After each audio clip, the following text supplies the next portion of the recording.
Ya kita akan lihat dulu lah ya dari pilihan-pilihan hero apa lagi nih memasuki game yang ketiga dari kedua belah tim dan Onyx Prime. Cici. Bagus first pick lagi kan? Mhm. Harusnya ya bisa sih. Kalau Kalau memang mereka ambil second tadi resikonya mereka tuh ada di Baxia. Iya. Karena mereka punya PR ban Baxia kan.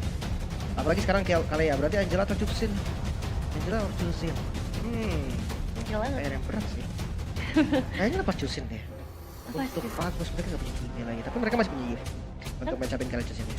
Untuk Angela menurut aku sekarang juga jadi mahal banget ya dengan efek yang bisa dia berikan. Global presence masih ada lah ya, sebenarnya sama sih dari dulu Angela punya satu power, tapi yang ngebedain adalah dari kombinasinya. Karena sekarang opsi-opsi buat kombinasi dengan Angela ini terutama fighter-fighter ya, kan udah naik lagi fighternya jadi banyak. Oke. Tapi ya pilihannya ternyata masih ke Jurenes. Dia lepasin Angela dan Chusin sekalian dua-duanya ternyata. Tapi ya konsep tadi yang gue bilang Fredrinnya bisa didapetin, ternyata Fredrinnya di ban. Berarti sekarang akan adu assassin. Assassin atau Lancelot yang akan di open atau mereka open dua-duanya. Kalau mereka open dua-duanya, Fagus, mereka ambil Lance sih. Karena Assassin udah nggak bisa diambil kan sama teman-teman dari Onyx. Udah dipakai di game pertama. Betul, ini ya lumayan. Persiapan apa nih ya dari Hayden dan juga Chico buat Onyx Prime di set terakhir? Apa ternyata mereka bakal ya udah lepasin Angelanya aja yang mereka coba buat tutup, atau ternyata yang nggak mau ngambil resiko? Jadi ya udah kasih aja instansinya gantian. Mereka juga bisa dapetin Kimi. Ternyata enggak. Kasih Assassin aja ya. Arahin ke Assassin. Karena kalau tadi dia ban-nya Assassin atau dilepas dua-duanya, Lancelot yang bakal diambil. Ya. Cuman sekarang ya gak usah first pick juga Assassin, gak apa-apa. Karena Onyx udah ngambil. Pilihannya dicusin Angela, mau ke arah mana nih? Oke. Chusin Angela ya, dulunya oke sih. Kalaupun nggak dapat Angela, dapat Chusin, tapi ya ini dia lebih ke arah utility juga yang bakal dibawain oleh tim Fagos. Onyx mereka bisa ban. Kalau mau Assassin kayaknya Hayabusa deh. Ayo. Hayabusa pick di atas. Karena nggak ada opsi lagi. Soalnya kalau mereka turunin di pick yang ketiga, bisa jadi Hayabusa diambil. Assassin soalnya udah gak bisa kan? Ya. Jadi ya udah nih pilihan dari Onyx nggak banyak gitu. Atau tiba-tiba deflexin dia ambil Grok dulu di atas. Karena Groknya juga ada record di jungle kan. Nggak sabar sih melihat drop jungle lagi ya. Ini Kimi dong. Bro Kimi oke sih. Onyx masih bisa pakai Kimi. Dan atau mereka ya ngambil Hayabusa Kimi atau masih jadi pilihan, tapi ternyata Gatot dulu. Serta Elis. Buset, dia pede banget ya. Pede banget nih, jungle-nya bakal ditungguin mungkin karena memang fleksibilitas ya. Full hero yang luas banget dari Santezi. Mereka bisa turunin di patient kedua, even Assassin-nya di ban semua nggak ada masalah. Tapi ya pertanyaannya ada di Fagus nih, bola panasnya ada di mereka. Mau ambil Assassin atau enggak? Ternyata Groknya di take over ya. Mereka ambil Sansin juga. Belum ada badan. Apalagi di sini ada Alice yang dia bisa in and out dibantu sama Crimson Gleam, Front of Ruin-nya. Ini lumayan ya benar-benar bisa ngeruin setup-setup yang bisa dibawa dengan adanya Chushin dan Ruby di Sansin sepaket langsung. Ya, Assassin tetap menjadi opsi. Tadi gue pikir bakal pindah ke Export mungkin. Wah. Jadi mainnya sama-sama front to back. Export nggak bisa di-burst juga kan sama Gatot sama Alice. Damage continuous kayak gini, Export enak banget nih buat ngadu front to back. Tapi untuk pick ketiga nih, jungle-nya kah, mid-nya kah? Kalau mereka mau main Kimi sekarang nggak saatnya. Masih fit in juga sih kalau tipikal seperti Kimi yang diambil. Asalkan mereka cukup pede ya dengan opsi jungle yang udah mulai dibatasi sekarang, karena jelas habis ini bakal udah mulai di ban-banin lagi. Opsi-opsi kayak tadi mungkin yang seperti sebutan Chip juga ada Hayabusa kalau mau main Assassin, dan ya Joy ya sekarang jadi opsi terakhir kalau mau main Assassin juga. Right, dan Ani? langsung di awal tuh. Berani banget sih. Exportnya cuma Ruby kan sampai saat ini ya. Tapi nggak cuman gak sih? Gue rasa cuman ya? cuma sih. Soalnya di Farlane-nya akan tetap berkuasa. Oh. Ruby jarang banget gue ngeliat Ruby yang kontrol Farlane. Even itu 3-2, gue rasa Fanny tetap masih punya cara untuk kabur. Berarti band Moskow. Bisa jadi Moskow. Atau mereka benar-benar tutup kayak romer-romernya. Badang salah satunya. Badang, ada Grok juga mungkin bisa jadi concern. Itu bisa diambil loh mereka. Justru ya kalau nggak ke-ban nih sama Fagus. Karena memang kalau kita lihat dari Onyx berarti belum punya mid lane. Belum ada XP juga, belum ada dari gold mungkin ya. Jadi Fagus mereka mau coba buat nutup ke arah dari sisi mid ya, harusnya di sana ya. Ada Selena loh ternyata. Kira-kira Kimi kali ya. So mereka fokus ke utility-nya. Mereka jagain Fanny biar nggak ada farming cepat. Helena kan bisa ngebantu. Iya. Kalau memang seandainya di Tekimi, berarti secondary carry-nya juga udah ada. Mereka bisa pakai fighter mungkin nanti di arah gold lane-nya. Karena dari Onyx sendiri, gua rasa XP-nya udah bisa dipastikan Alice. Iya. Nomornya udah bisa dipastikan Gatot Kaca. Betul. Nanti tinggal goldnya tadi kan, bisa di flex ke fighter juga kalau mereka mau. Mungkin malah jadi semua, gue pikir dia pakai. Tapi Ruby-nya berarti udah fix gold lane nih. Justru itu Ruby yang belum fix. Ini fleksibel sih. Jadi dari nungguin ya Onyx ya. Iya, kalau Onyx kayak kelihatan kan, Gatot Kaca, Romer, Alice, HP. Kalau Ruby bisa dibilang tiba-tiba lempar ke Romer, dia ngambil fighter-fighter di gold lane juga kan biar aman dari Fanny, bisa jadi. Pasti bisa ya. Menarik sih. Selena Kimi kah ini yang bakal ditutup terlebih dahulu atau mereka nutup opsi gold lane-nya ya? Pancing sih Kiminya. Lautnya ternyata. Ini pancing Kiminya deh. Jadi pakai sengaja mungkin untuk Onyx. Tapi ini ngeri juga kalau sengaja dipancing dan tiba-tiba unggul ya. Ini match point loh. Malah keuntungan ya. Iya, karena kalau di game kedua mungkin masih ada satu nyawa lagi, oke lah. Iya. Nanti jadi lebih enak kan, dan belum tentu pasti 100% menang loh. Betul. Tapi kalau sekarang kayak bakal berat banget dan terbatas sekali Kimi. Ambil. Cloud yang ditutup mungkin ya, karena kalau ada dua yang harus ditangkap lebih susah kan. Betul.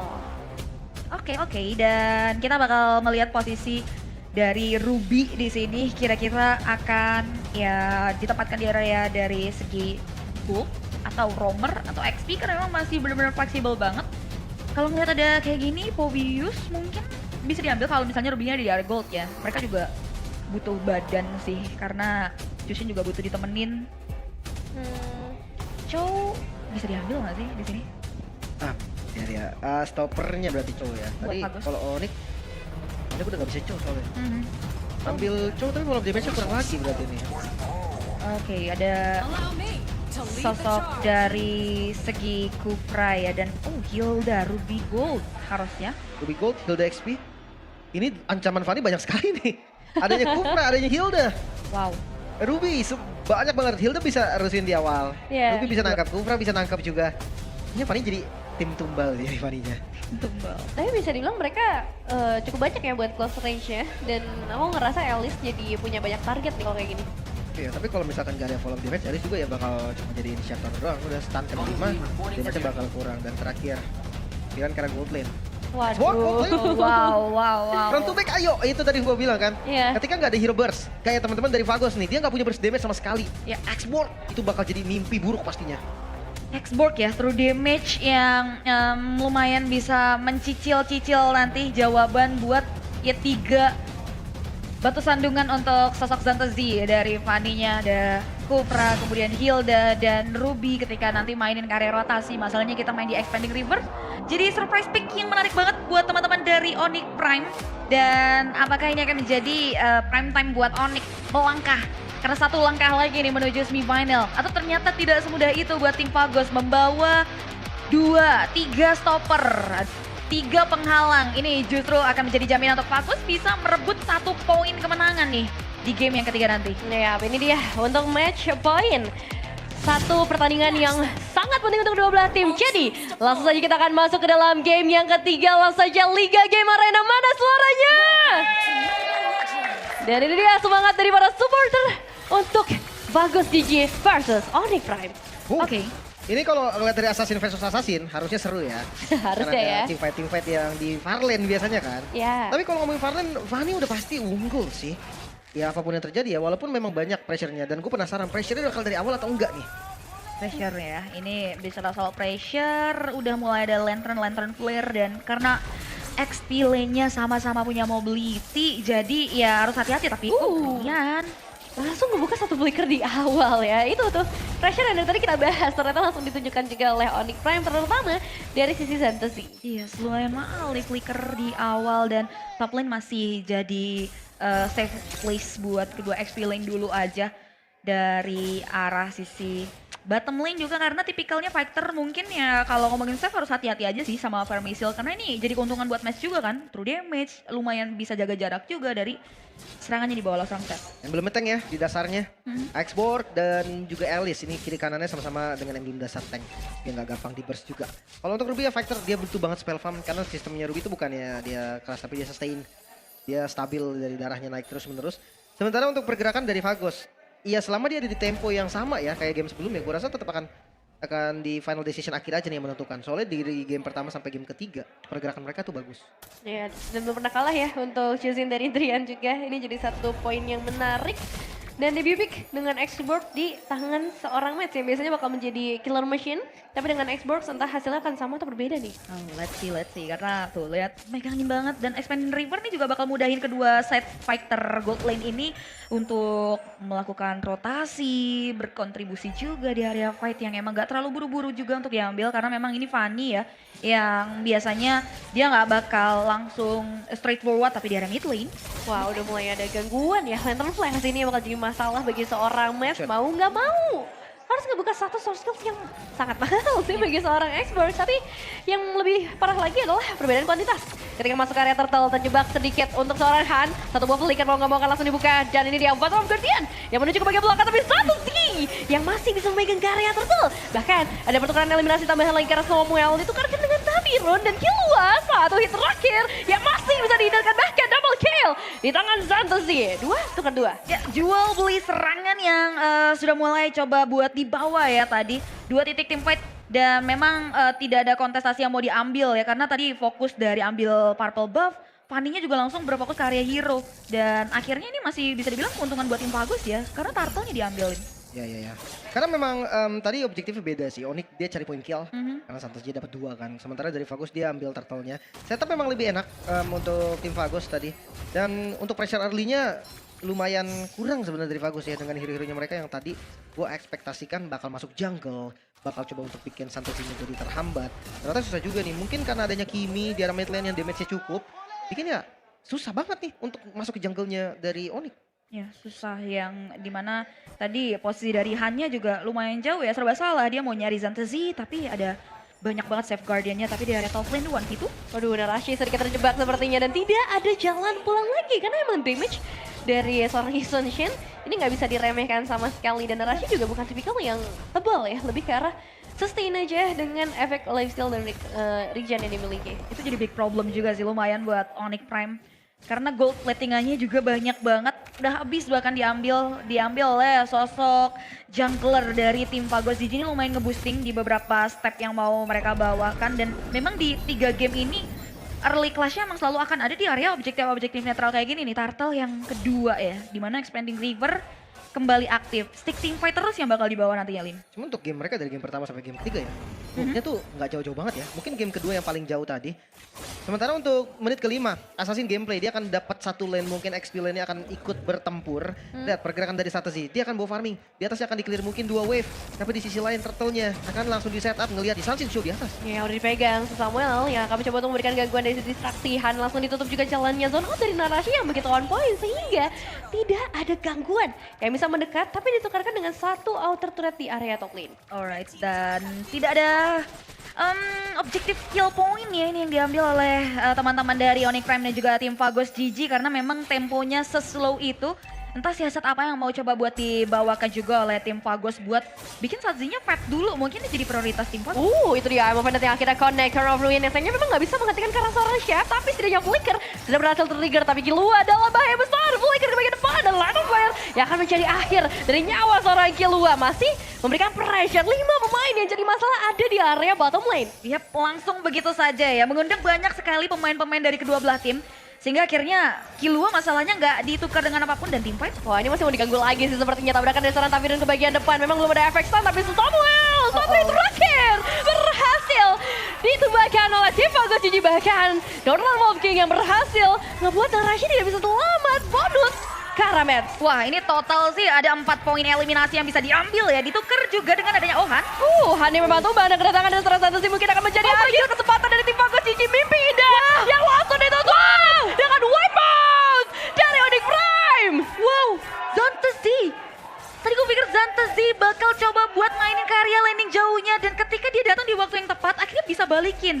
5 pemain dari tim Phagos. Dia terlalu banyak yang didapetin sih. Tengahnya dapat, buff-nya dapat, dan dia dapat point kill juga tadi. Jadi kayak semua didapetin oleh Santazi. Bagus, mereka patah dari temponya.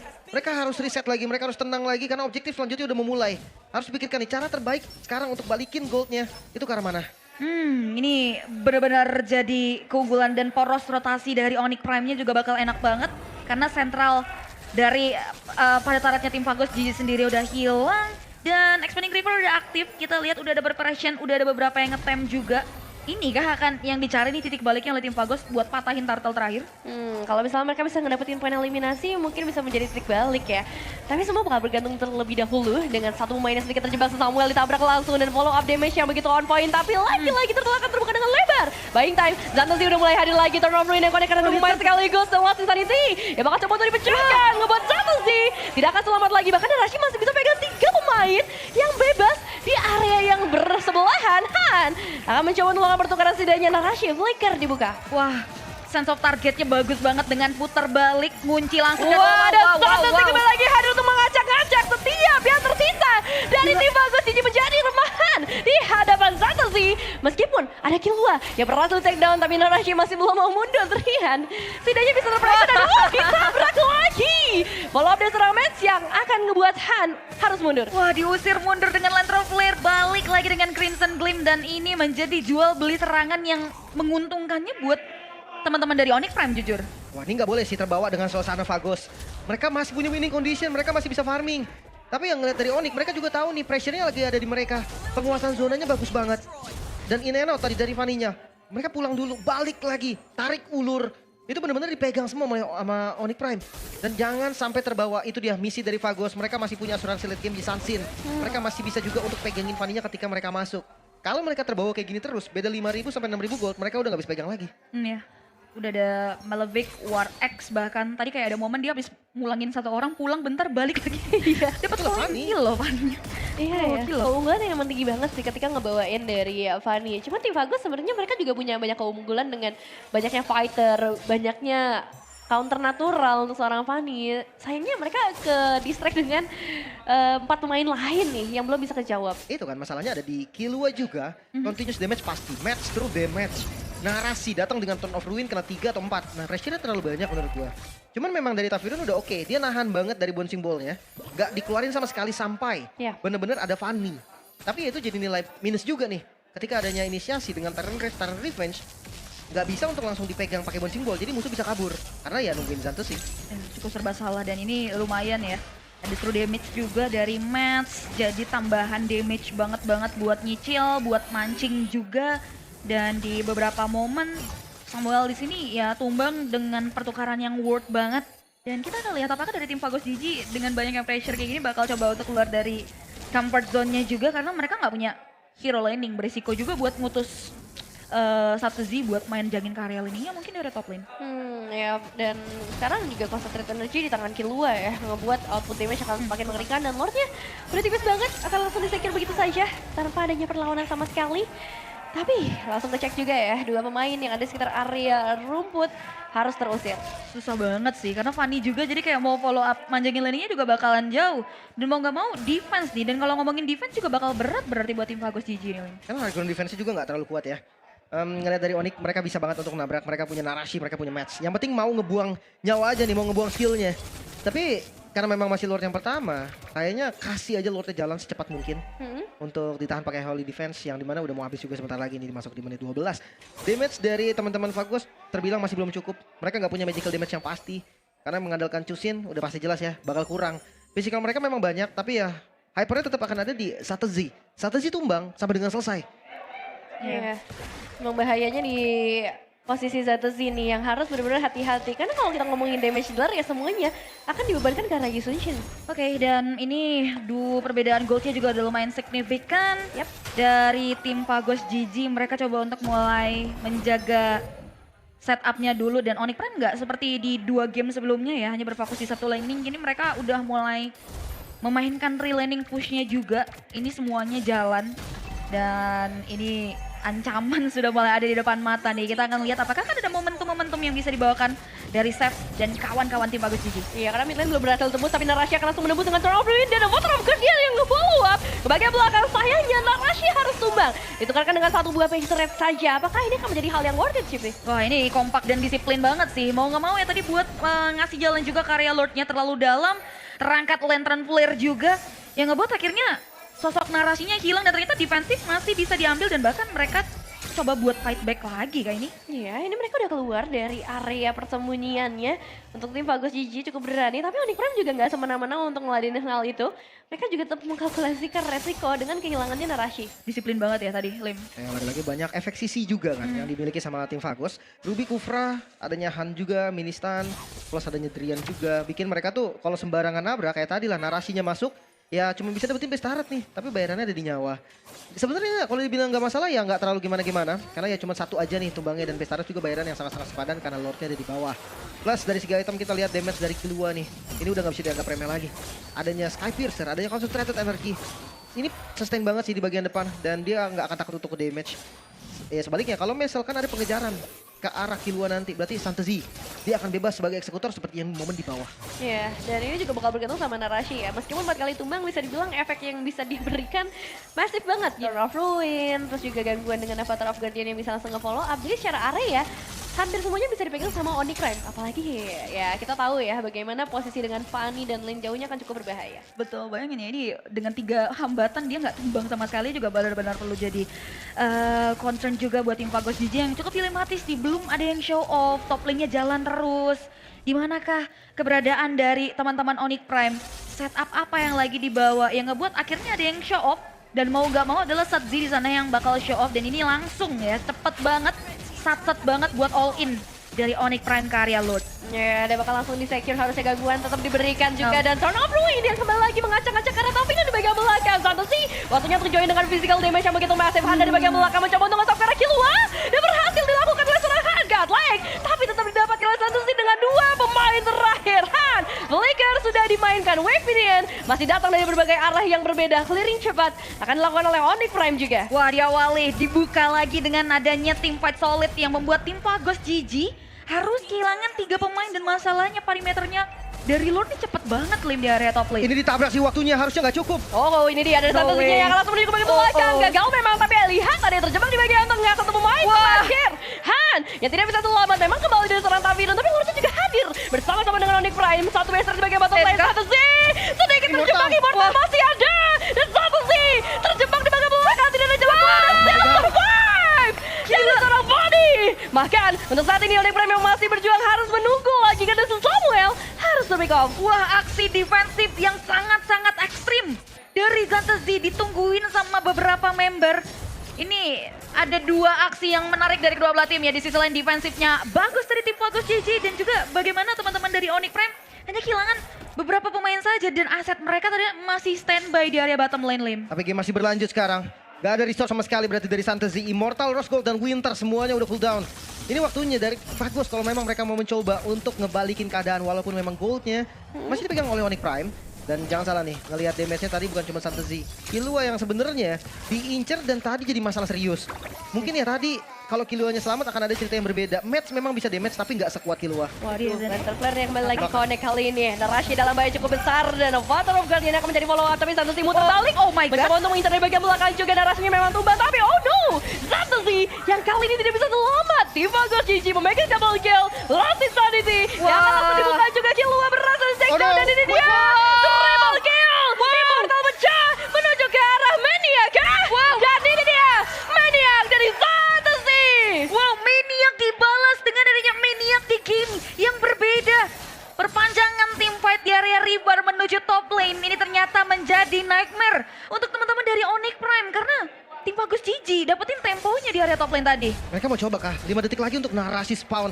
Kayaknya Bestaret deh. Paling di ujungnya. Dapetin Bestaret karena Santasia juga spawn kan. Bilang mereka gak banyak dan minion hampir saja. Banyak buat minion itu. Sakit Lumayan banget. ya. Wow, ini sampai Tengah tuh. Iya, bahkan lebih dikit. Dan ya, reset. Sekarang reset yang harus dilakukan. 17-17 eliminasi di menit yang ke-17 juga. Tapi ya ini akan menjadi penentuan. Karena match point masih dipegang oleh Onyx Prime juga. Oke, lumayan deg-deg tentunya ini di mana ada asa yang sedang dirajut oleh teman-teman dari tim Fagos untuk berebut poin kemenangan. Tapi Onyx Prime juga punya asa yang berbeda. Mereka mau melangkah ke step selanjutnya sehingga ini lumayan cukup tertrigger karena tim fight kembali akan coba untuk di-pressure karena Lord Pit. Oke, Lord Di-commit? yang udah mulai Lord ya? ditekan lagi sepertinya. Santosi yang udah mulai hadir juga terlalu ini pada karena dokumen tapi Santosi yang berhasil secure karya Lord. Bahkan mencoba untuk melarikan diri tapi tidak bisa lagi karena damage dari match yang masih sangat kode Drian masih bisa bertahan di bagian belakang, tapi tidak. Udah Karena Rashi. seorang chef juga yang tertarik lagi. Killua mendapatkan poin eliminasinya Oh, dan really? Drian Rashi. bakal pecah. Wah. Fantasy mendapatkan poin eliminasi tersebut dan hanya Oh, selamat lagi. Satu pemain tersisa. Lord ada di tangan tim Fagas, tapi ini tidak akan berarti apapun karena Onyx Prime akan langsung menuju karya bis dan menjadi pemenang dari match pertama hari ini. Wow, 3-0 kemenangan yang dibutuhkan oleh teman-teman Onyx Prime lagi-lagi 3-0. Yang bisa mereka maksimalkan game dramatis berhenti di tidak ada satu game yang bisa diambil oleh tim Fagos GG. Wow, ini asli Fagos. 3 game, satu momentum aja loh. Mereka pegang semuanya. Mereka tahu nih gimana cara pressure, gimana caranya balikin keadaan di momen-momen genting. Tapi satu momen krusial selalu bisa dimanfaatkan oleh Onyx. Selalu ada garis lurus yang didorong oleh Onyx. Dan itu dia yang membuat Onyx melaju ke semifinal dan Fagos tereliminasi. Wow, what a match dari Onyx Prime dan juga